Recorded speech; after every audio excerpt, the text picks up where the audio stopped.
Hey everybody, Paul Fontaine alongside Ryan Frederick, and we've got kind of a UFC 282 breaking news update. Ryan, as reported originally by Kevin Iole and credited to you by some media outlets, there's been a change to the UFC 282 main event. So fill us in on what happened. Yeah, Jiří Procházka is out. He suffered a very serious shoulder injury. One that Dana White told Kevin Iole is the worst shoulder injury that UFC doctors have seen. He's going to, called it very, very bad. He's going to go under surgery, extensive rehab. Likely going to be out at least a year, probably more than that. So Procházka vacated the UFC light heavyweight championship. He said out of respect to the division and the fighters in the division, he didn't want to. I guess he didn't want an interim title to be created. It's not fair to everybody when he knows he's going to be out at least a year. And now the new main event for UFC 282 is Jan Blachowicz against Magomed Ankalaev for the vacant light heavyweight title. Over Teixeira, he was offered a chance to stay in the title fight. I think he was offered both fighters. I want to say he was offered Ankalaev first and then maybe Blachowicz second, but he turned it down. I understand why he would turn it down. He spent the last, almost 2-3 months preparing for Procházka, and both Blachowicz and Ankalaev, especially Ankalaev, completely different kind of styles of fighter. And then trying to change that up with 2 weeks to go in camp, that's a lot to ask. So he's probably when it comes to Glover, he'll probably fight the winner. Okay. Procházka's gonna be out a year, and there's been some other fights booked at light heavyweight with contenders like Anthony Smith and Jamal Hill are going to fight March 11th. So if you're looking at a light heavyweight title defense in April, May, you're probably limited to Glover. So he can take time to recover, get full 3 months to prepare for, Jan or Magomed, whoever wins the title, and he'll probably get the first title shot. And then, whenever Yuri's ready to come back, he's going to get an immediate title shot. So, whenever he's ready. So, now was this fight already scheduled? Yeah. Okay. Supposed to be the co-main event underneath, right. kind of like, the safety net for that. That exactly. They like to do. Now, new co-main event for UFC 282 is Paddy Pimblett. They moved him and Jared Gordon up to the co-main event slot. I could see them if Derek Lewis and Sergey Spivak are ready to go. I could see them possibly adding that to the card to bolster it, even though it's now a week main event, but they had a strong undercard, not one that's going to, do huge numbers, but they have a good enough undercard that where it could afford it to where you don't need to necessarily add a big like fight. Yeah, I mean we got Santiago Ponzinibbio and Robbie Lawler on the main card, as well as undefeated featherweights Bryce Mitchell and Ilya Topuria. I would assume if they don't add the Derek Lewis fight, they probably move up Darren Till and Dricus du Plessis. Yeah, I would assume that too. Yeah, and I mean the prelims are loaded as well. I mean we've talked about this card on our show quite a bit, and this like I said, this was this kind of came out of I wouldn't say nowhere. I mean obviously you were working on it. You had the story just very shortly after Kevin.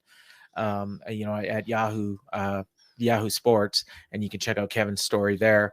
And I think you might have, I don't know if it'll go up yet because they don't really talk about MMA as much as some sites do, but I know you wrote a story for WrestlingObserver.com, so hopefully it goes up there. The other thing that might be of interest to people on our channel about this card is there's been some rumblings, and you probably know a little bit about this. AEW champion MJF has kind of threatened to make an appearance at this show. He's been going back and forth with Paddy Pimblett on Twitter, right? Yeah, they've been having a little exchange over the last couple of days. I haven't read like exactly what, but well, I have. I mean, it's basically it started with Paddy Pimblett just basically mocking pro wrestling, and then MJF saying that Paddy couldn't last 1 second, I think is what he said in a pro wrestling match. And then he said, maybe I'll show up at UFC 282 in Vegas and we'll have some words about it or something. So sounds to me like, AEW and UFC working together, and they've done stuff in the past. And that would be, very good timing. Paddy Pimblett is, we've talked about him a lot, star on the rising. And honestly, with this change, I mean, in some ways he might be the biggest star on the card. And certainly a lot of the promotion would go around him, I would think, or do you disagree? I think this is going to be. I think it's time to, when he comes to promoting this over the next couple weeks, with the main event being off, you put all your eggs in the basket on the Paddy Pimblett train. Promote the hell out of the fact that he's in the co-main event, because Blachowicz versus Ankalaev is not going to sell. Let's just be honest. Let's just be honest. It's not going to sell. This is going to be all about Paddy Pimblett now. So put your hype train behind him. Get him on ESPN. Get him on ESPN. Hope you can do do close to what Jiří and Glover would have done. Maybe if you can get 60% of what that would be done, what you projected that would have done, maybe that'll be helpful.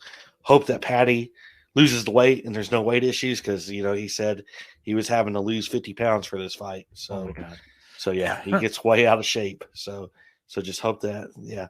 And as far as MJF, yeah, I know MJF called him like a dollar store Conor McGregor or something, something along those lines. And it'd be great. It'd be great to see some interaction. Yeah, Tony Khan and Dana White have a great relationship, to the point where the RH show that is going. Yeah, it's in the afternoon to avoid going head to head with the UFC, so that way neither affects. So it might be a little bit of a, I don't know what the word would be, but it might look a little bad when MJF goes face to face with Paddy Pimblett, and Pimblett probably is bigger than him, even though he's a lightweight.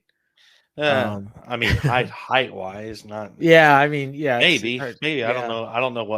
I can't remember off the top of my head how I think MJF probably weighs about 205. So yeah. Now maybe a little bit more now. Yeah. Would you? In some ways, I'd compare this to UFC 178 now, with and you're an encyclopedia on that. I had to look it up, but that another card in Vegas that was headlined by a weak main event, Demetrius Johnson and Chris Carriasso, but had Conor McGregor on the undercard against Dustin Poirier.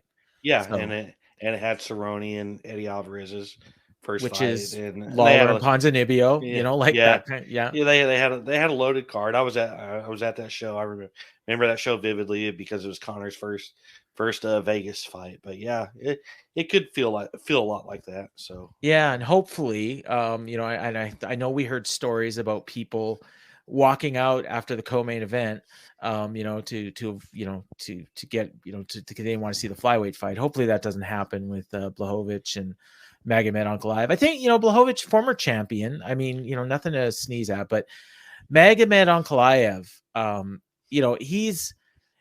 if it wasn't for a literal last second submission by Paul Craig, he's an undefeated fighter, at 19-0. As it is, he's 18-1, coming in on a 8-fight win streak. And, a lot of finishes, against top competition. He finished Anthony Smith in his last fight. He knocked out Ian Kudalaba twice. Marcin Prachnio, Dalcha Lungayambula, who's also fighting on this card.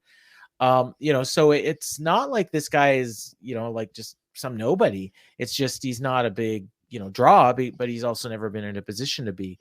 But I have to think he might be favored in this fight. Yeah, I think he's the betting favorite in that fight already. I mean, it's the number 2 and 3 contenders in the division, so it's the rightful 2 guys. If both Jiří and Glover are out, the problem is it's just like I said, Ankalaev, as great of a record as he has, and he has a lot of late finishes, he's not the most exciting fighter in the world.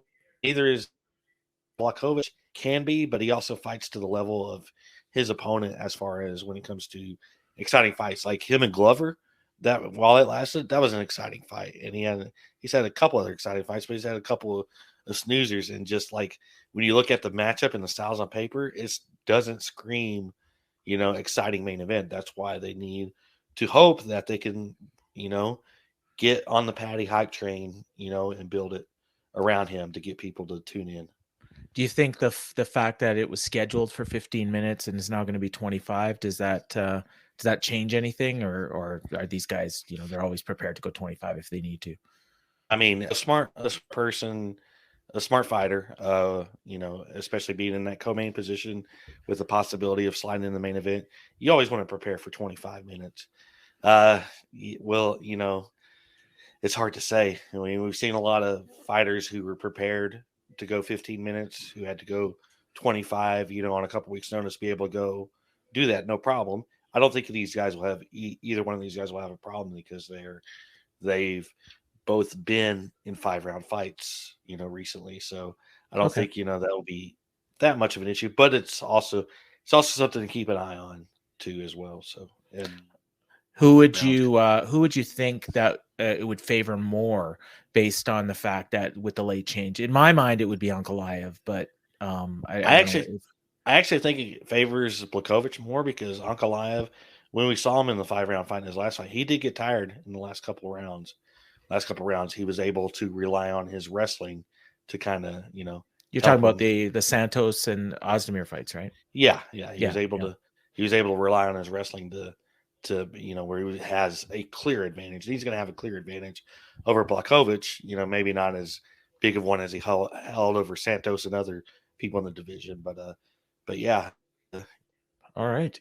Well, like yeah, sorry to cut you off there. It's a tough sell, like I said, Yeah, but again, loaded card. It's UFC 282, Saturday, December 10th. So it's we're 17 days away, 2 weeks from Saturday. And it'll be on ESPN Plus pay-per-view from T-Mobile in Las Vegas. Loaded card, like I said, especially the prelims. I mean, just up and down this card. We've talked about it on our show before. And if you're catching us for the first time here, because I know Ryan, picked up some followers, and even the channel did as well as a result of you incorrectly being credited for breaking this news, but you can check out our weekly show on the Fight Game Media free feed, available on all your podcast forums, and we occasionally drop clips on our YouTube channel as well, so you can check that out. Just search Fight Game Media on the YouTube or Fight Game Media and all your podcast platforms, and this drops every Tuesday morning, where we'll cover whatever the previous week's UFC was and preview the coming weeks and share all the news in the world of MMA. And Ryan gets this news as quickly as anybody and quicker than most. So for Ryan, I'm Paul, and Ryan, take us home. Please, if you're crediting me, please credit Kevin Iole. He had it a few minutes before me. Please. I know all sites are, but some of these little lesser known sites who are giving me credit, I appreciate it, but please give Kevin credit.